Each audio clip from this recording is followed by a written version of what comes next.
नमस्कार, मी गणेश जाधव. जालना बातमीपत्रात आपल्या सगळ्यांचं स्वागत.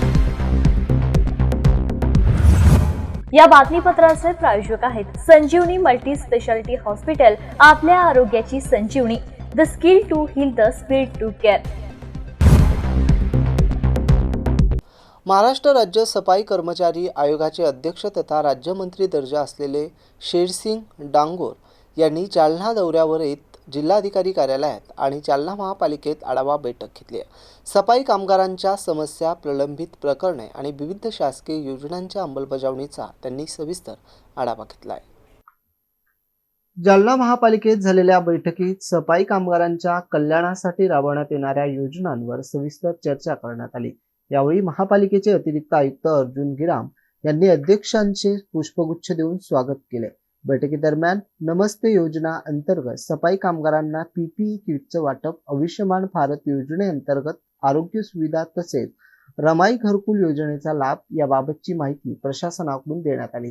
यावेळी आयोगाचे अध्यक्ष शेरसिंग डांगोर यांनी प्रशासनाला महत्त्वपूर्ण निर्देश देत श्रम साफल्य आवास योजनेअंतर्गत पात्र सफाई कामगारांसाठी 1 महिन्याच्या आत सविस्तर प्रकल्प अहवाल तयार करण्याचे आदेश दिले. तसेच सफाई कामगारांसाठी कॅशलेस हेल्थ कार्ड लाड समितीच्या प्रलंबित प्रकरणाचा निपटारा आणि 25 वर्षापासून मनपाच्या घरात राहणाऱ्या कर्मचाऱ्यांना मालकी हक्क देण्याची प्रक्रिया पूर्ण करण्याच्या सूचना देखील दिल्या. आढावा बैठक घेतली. काय सूचना वगैरह या बैठकीमध्ये केल्या जातात? आज जालना महानगर में सफाई कामगारों के विषय में एक आढावा बैठक हुई, जिसमें सबसे गंभीर विषय ये लगा कि डॉक्टर बाबा साहब अम्बेडकर श्रम साफल्य योजना के तहत 2008 के जीआर के प्रमाण से इनको आवास मिलना था। वो आवास का निर्देश दिया गया। माननीय इस बैठक में आज की प्रमुख उपस्थित रहे अर्जुन गिराम अतिरिक्त आयुक्त और श्रीमती नंदा गायकवाड़ उपायुक्त, श्री गिम्बल कामले उपायुक्त और सहायक आयुक्त, ये सभी लोग आज उपस्थित थे। जादव जी, फुलकरी जी, कैलाश जी चंदाने, सभी लोग उपस्थित थे। इनके उपस्थिति में बैठक होकर एक गंभीर निर्णय लिया गया कि आवास योजना का इनको घर इनको बना के मिलना चाहिए। तो आज ये निर्णय हुआ कि 1 महीने के हमने इनको टाइम लिमिट दी है कि हाउस में ठहराव लेके 1 महीने के अंदर टेंडर, 1 महीने का हमने वक्त दिए, 1 महीने में टेंडर होके इनके आवास का डीपीआर प्लान सैंक्शन होके इनका काम चालू हो जाएगा, ऐसा निर्देश दिया गया। एक गंभीर था कि इनके आरोग्य में बहुत तकलीफ आ रही थी, गंभीर बीमारियां हो रही है। आरोग्य के ऊपर हमने एक नया कैशलेस कार्ड इन सफाई कामगारों को मिलना चाहिए, जिसमें उसका परिवार भी सम्मिलित हो, ऐसा एक निर्णय लिया गया। और तीसरा निर्णय ऐसा था महत्वपूर्ण कि जो लाड पाके समिति के तहत जितने प्रलंबित केस हो और लाड पाके समिति के अनुसार शैक्षणिक योग्यता के अनुसार उनको नियुक्ति मिलना चाहिए। उस पर भी एक निर्णय ये भी हुआ कि 2024 का जीआर प्रमाणे काम करना चाहिए। मालकी हक का हमने बताया कि जो कर्मचारी को अगर 25 वर्ष उस क्वार्टर्स में हो गया तो 1987 एक्ट के तहत इनको भी मालकी हक देना चाहिए, ये भी निर्णय हुआ। उनको एक बच्चों का पुनर्वसन हो, इनको पढ़ाई में आगे जाए, समाज कल्याण की योजना इनके लिए सब कुछ लागू हो, जमीन में उतरे सरकार की योजना है। उस पर एक निर्णय हुआ कि समाज कल्याण और जालना महानगर पालिका का एक टाइप करके सब योजनाओं को समाज कल्याण और मिलके अपने कर्मचारियों का पूरा डाटा देके उनके बच्चों को एजुकेशन से लेके उनको उद्योग जगत में कैसे उनको उद्योजक बनाना, ऐसे सब चीजों का काम आज निर्देश दिया गया। कुछ सफाई कामगारों की नियुक्ति नहीं हुई, उस पर एक जांच समिति गठित करके और उस समिति को 1 महीने का हमने एक टाइम का लिमिट देके उस पर काम करने का आदेश दिया। और अनेक उनसे जुड़े हुए गंभीर विभिन्न प्रश्न थे, उन सब विषयों पर चर्चा हुई। आज महानगर पालिका जालना में भी हुई, कलेक्टर ऑफिस में भी माननीय अश्मिना मित्तल मैडम की मेरे साथ प्रमुख उपस्थिति में उसमें भी आज गंभीर बहुत सारे विषय हुए कि इनको आवास कैसे मिले, इनको इनके बच्चों को स्किल डेवलपमेंट कैसे किया जाए, कैसे इन बच्चों को बहुत अपने को उद्योजक बनाना है, कैसा इनको बहुत सारी योजना जो गवर्नमेंट की नहीं पहुंच रही उन सब का आदेश दिया गया। उनको दुकान कैसे मिले, हमने बताया कि गवर्नमेंट के जीआर में है, जो भी अगर महानगर पालिका की कॉम्प्लेक्स बनती है उसमें 5% उनके लिए आरक्षण रखा गया है। तो उनको अगर उद्योग करना है तो उनको दुकान दिया जाए। ऐसे अनेक चीजें इनको आज बहुत सारी विषय आज हो दिन भर।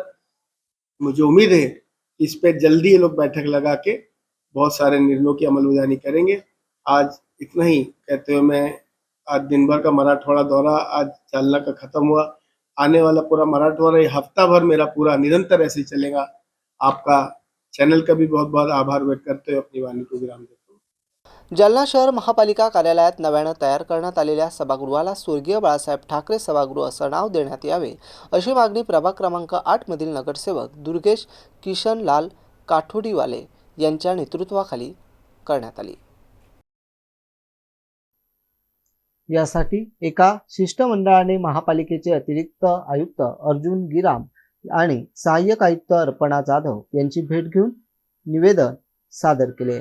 या संदर्भात नगरसेवक दुर्गेश काठोडीवाले यांच्या प्रमुख उपस्थितीत शिष्टमंडळाने महापालिकेचे अतिरिक्त आयुक्त अर्जुन गिराम आणि सहाय्यक आयुक्त अर्पणा जाधव यांची भेट घेतली। यावेळी या विषयावर सविस्तर चर्चा करत सभागृहाला स्वतः बाळासाहेब ठाकरे यांचे नाव देण्यात यावे असे निवेदन प्रशासनाला देण्यात आले। या निवेदनावर नगरसेवक अश्विन आंबेकर, दिनेश भगत, कमलेश खरे, दीपक राठोड, निखिल पगारे, अमोल ठाकूर यांच्यासह इतर नगरसेवकांच्या स्वाक्षऱ्या आहेत। आज सन्मान्य नगरसेवक विरोधी पक्षनेते कमलेशजी खरे, युवा नेते अश्विनजी आंबेकर, तसेच नगरसेवक दिनेशजी भगत, विजयजी जाधव व संपूर्ण नगरसेवक यांच्या माध्यमातून आज आम्ही आयुक्ताला हे निवेदन दिले आहे की सन्मान्य हिंदू हृदय सम्राट बाळासाहेब ठाकरे यांचं नाव नवीन सभागृह मनपाला देण्यात यावं। कारण हिंदुत्वासाठी, राष्ट्र, धर्म, सामान्य लोकांसाठी ज्यांनी आपल्या पूर्ण आयुष्य समर्पित केले अशा महामानवाचं नाव या नवीन सभागृहाला देण्यात यावं अशी आम्ही विनंती केली।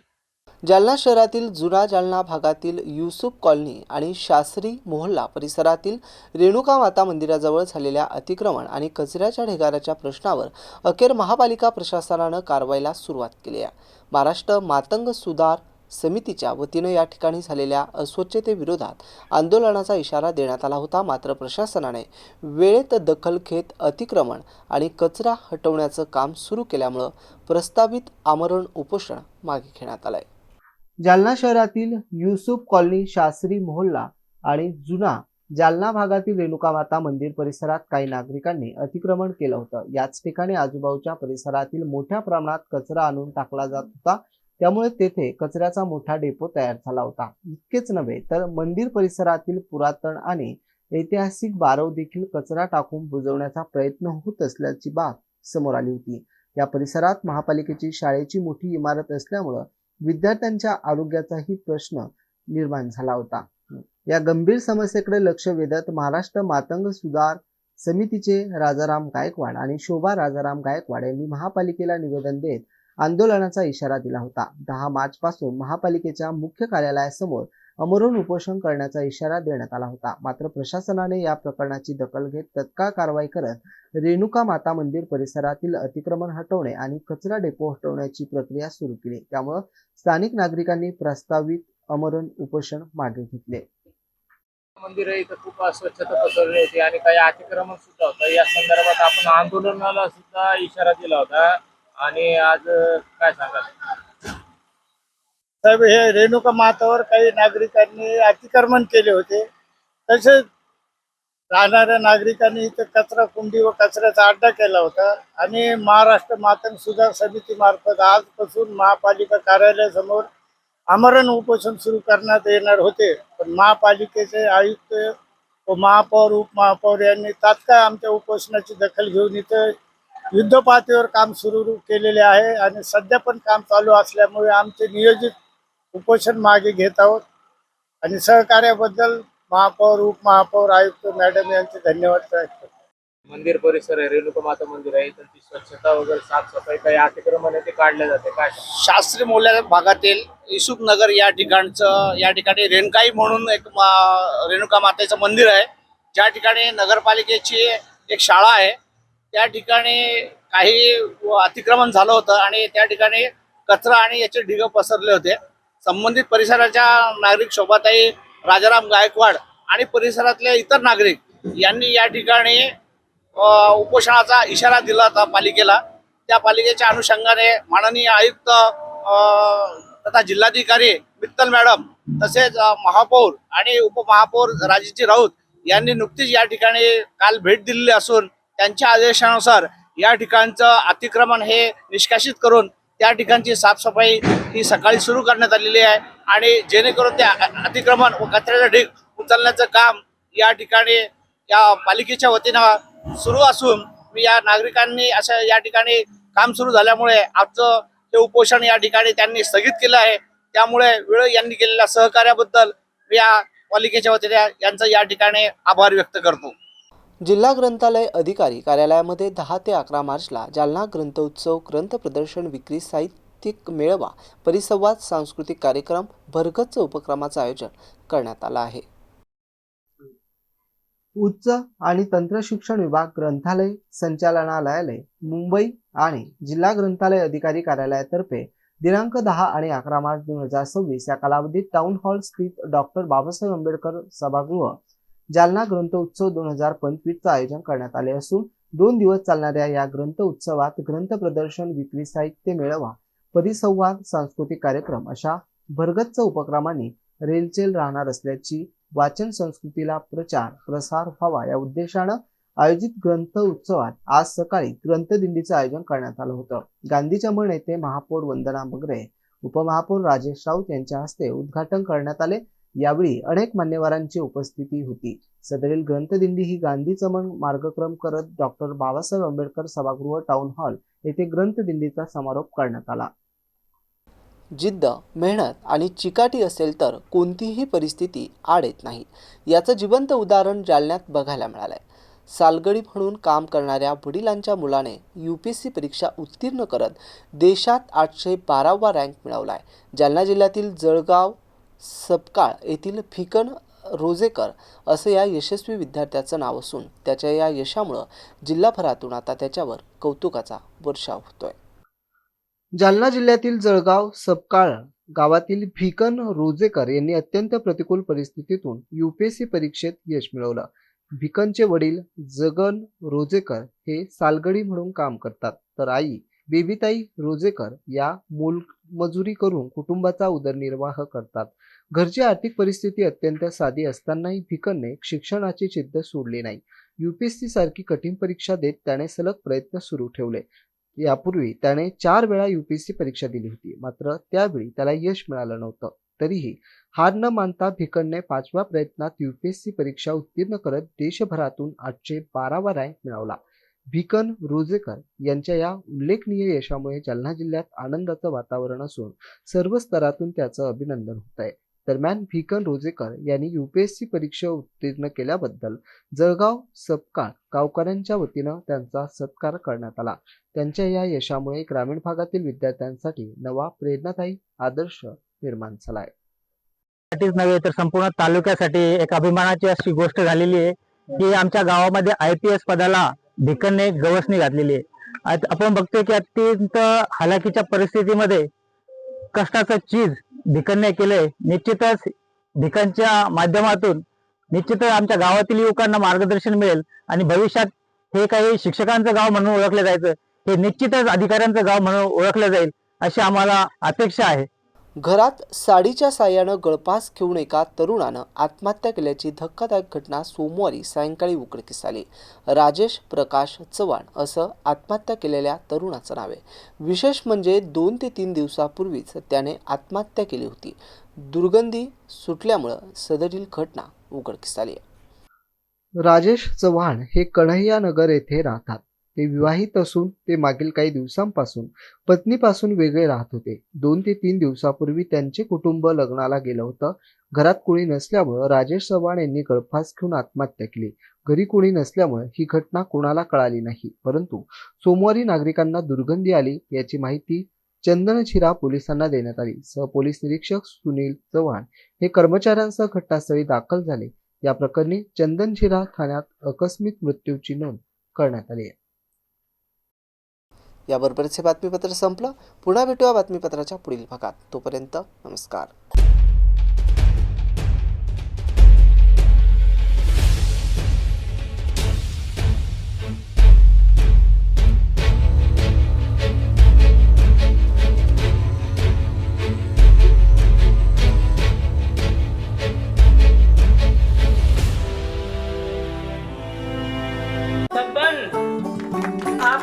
कलेक्टर साहिबा के हाथों से इनामी घर मिल रहा है। आपका घर बहुत सुंदर होगा ना? अरे नहीं बेटा, हम तो बहुत छोटे आदमी हैं। चाचू डोंट वरी, मैं बड़ी होकर आपके लिए और सबके लिए मजबूत और सुंदर घर बना के दूंगी। कालिका सरिया लाना मत भूलना। कालिका TMT सरिया कंक्रीट से करे मजबूत जोड़ और भूकंप संग आग से लड़कर घर को दे दीर्घायु। कालिका सरिया मैं भूली नहीं। बेटिया आप कलेक्टर। कालिका TMT, फैसला जो मजबूत हो। संजीवनी multi speciality hospital, Rishi park, Ambar चौफुली, Jalna.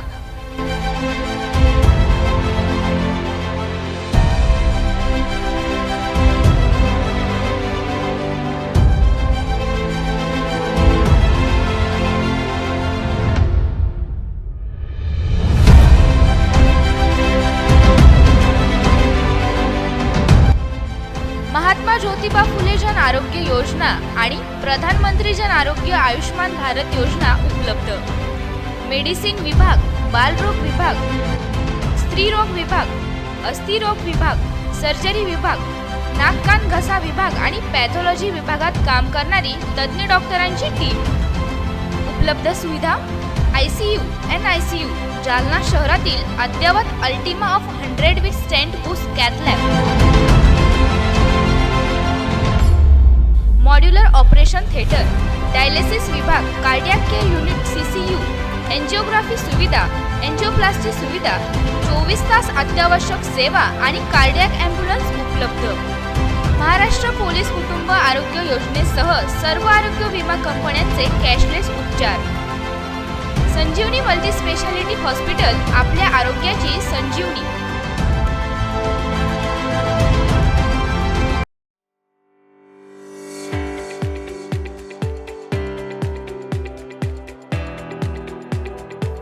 Confederation of all India traders CAT अंतर्गत व्यापारी महासंघ व जनरल मर्चंट जालना जिल्ह्याद्वारा आयोजित महिला दिनानिमित्त प्रथम जिल्हा महिला अधिवेशन, उद्योग व्यवसायासाठी शासकीय योजना, कर्ज, अनुदान इत्यादी मार्गदर्शन। उद्घाटक श्रीमती आशिमा मित्तल, जिल्हाधिकारी।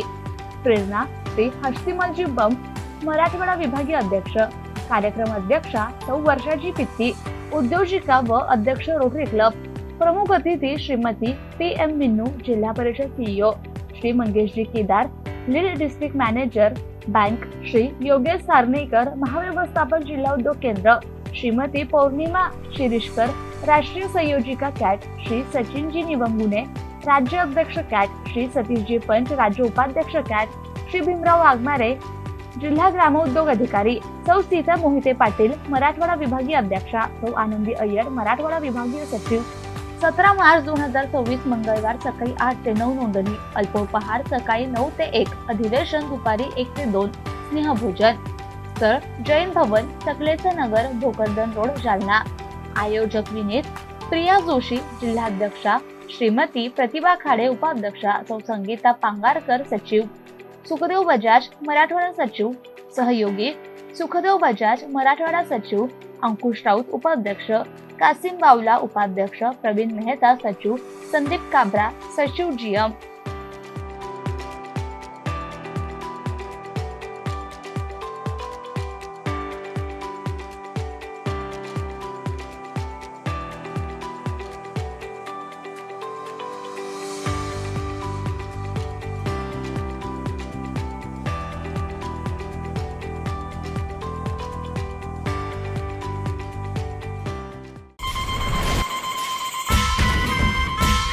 डॉक्टर बाबासाहेब आंबेडकर व्याख्यानमालेचे अध्यक्ष म्हणून प्राध्यापक डॉक्टर शांताराम रायतुरे तर सचिव म्हणून सुधाकर भाई रत्नपारखे यांची सर्वानुमते निवड झाल्याबद्दल हार्दिक अभिनंदन आणि सर्वांचे मनपूर्वक आभार।